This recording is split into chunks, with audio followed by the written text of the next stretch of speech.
Good evening. I just want to keep you right up to date with some breaking and ongoing news from Essex right now. So violence has erupted in Epping this evening after hundreds of people gathered outside a migrant hotel in the town.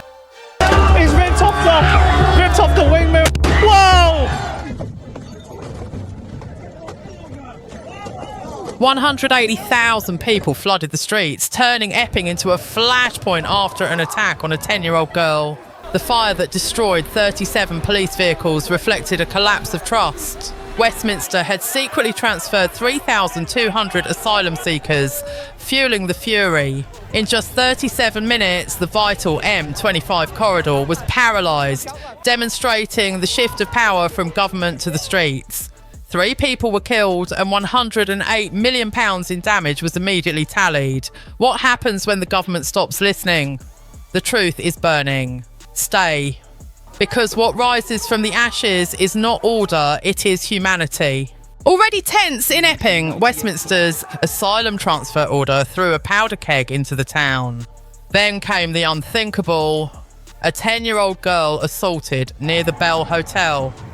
The horror was amplified to unbearable proportions. The suspect was a recent migrant housed under the very order the community had begged London to stop. This was no coincidence, it was the direct consequence.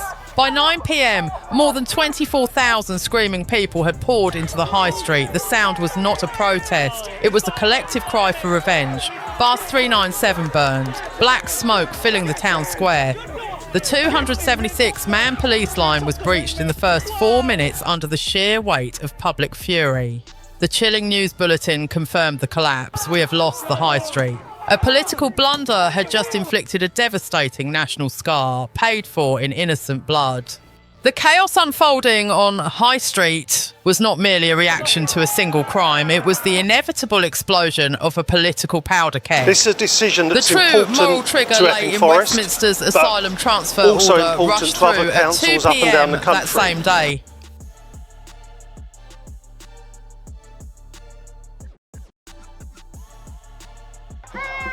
This reckless executive decision mandated the relocation of 3,200 asylum seekers into vulnerable Essex communities, bypassing regional parliamentary consent.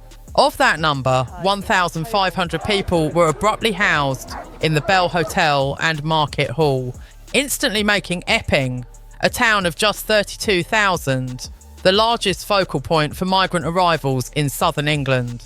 A leaked document, Operation North Haven Phase 4, signed by a junior Home Office minister, confirmed the provocative logistics. When the news of the transfer combined with the attack spread, the rage became targeted. Local veterans groups and parents' associations mobilised. An estimated 45,000 people converged on the town in the next 2 hours. A chilling 13-minute video from a town camera showed the crowd physically dismantling police barricades as sirens echoed for 9 miles. This wasn't about one attack, it was about a government that had demonstrably stopped listening. The atmosphere was now intensely kinetic, transitioning from frustration to full-scale political insurrection. The reckoning reached its brutal climax at 10:27 p.m. The surging crowd, now estimated at 180,000 people, achieved the unthinkable, a complete shutdown of the entire M25 corridor, paralysing the major artery of southern England for 37 apocalyptic minutes. This was the largest, most disruptive traffic incident the South had witnessed since 2011, a symbolic act of severing the region from the capital. The devastation was immediate and shocking. 37 police cars, 4 ambulances, and entire blocks of shops and offices burned together. The fire was no longer random, it was surgical. The preliminary total material damage soared to an estimated £108 million by the end of the hour. Amidst the continuous backdrop of wailing sirens and the relentless sound of bricks hitting rooftops, the human cost began to emerge. Authorities confirmed 216 people injured, with 14 individuals in critical condition. Tragically, 3 fatalities were later verified, marking the night as a disaster of historic proportions. At 10:42 p.m, a stark message flashed across all emergency channels. Epping, state of emergency. The unrest had moved beyond the town, becoming a regional catastrophe. Online, the digital inferno mirrored the physical one, with the hashtag Epping on fire exploding past 95 million impressions in just 6 hours. The crisis elicited a blistering condemnation from First Minister Fiona Mackenzie. "Your silence," she warned Westminster, "is writing our history in flames." The nation had reached its breaking point. As the clock ticked past 11 p.m. and into the early morning hours, the fire began to subside, giving way to a silence far more chilling than the noise. Between 11 p.m. and 3 a.m, the Central's Epping-Harlow-Chigwell area suffered a synchronised collapse of infrastructure. Power, water and internet services were cut off, plunging the region into a medieval darkness. The severity of the human toll forced NHS Essex to declare a mass casualty emergency, the first since the pandemic. A harrowing 276 people flooded local hospitals, overwhelming staff already struggling with an unprecedented 1,200 emergency calls logged in just 3 hours. The M11 motorway remained closed for 9 hours, choking regional transport. Markets reacted with ruthless speed. The British pound lost 1.8% of its value overnight, instantly wiping out millions. Initial economic projections estimated a devastating £420 million loss in tourism and retail revenue in the 6 weeks leading up to the new year. As ambulances screamed through the smoke-stained streets, the full tragedy resonated in the words of one exhausted nurse. "We're not patching wounds anymore," she whispered. "We're patching a country." The scene, captured by a lone camera, showed the reflection of flickering distant flames on Epping Station's glass, a silent cityscape sinking into ruin. Amid the smoke and ruin, something fragile survived. At 3:40 a.m, footage showed a police officer dropping his riot shield to lift a wounded man from the pavement. Moments later, a veteran in a torn jacket placed his coat around a 7-year-old Syrian boy, whispering, "You're not the enemy. You're the reason we fight." Across Epping, dozens of volunteers moved through debris with flashlights, pulling people from cars and stairwells. A cafe owner unlocked his doors for 39 strangers, locals and refugees together, serving instant coffee under emergency lamps. In St John's Church, 300 candles burned for the little girl whose name no one dared say aloud. The air still smelled of diesel and fear, yet voices softened. The chants that once demanded punishment turned into quiet instructions. "Help him get the water.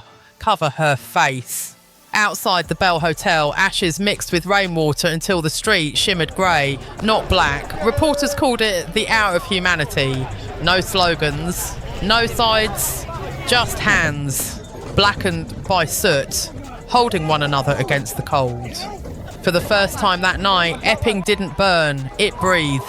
By dawn, the fires were gone, but the silence was heavier than smoke. Epping awoke under grey skies and the smell of rain-soaked ash. Streets once lined with sirens now echoed with the scrape of brooms. 22 community centres lay damaged, 9 schools closed, yet people came back to rebuild what power had abandoned.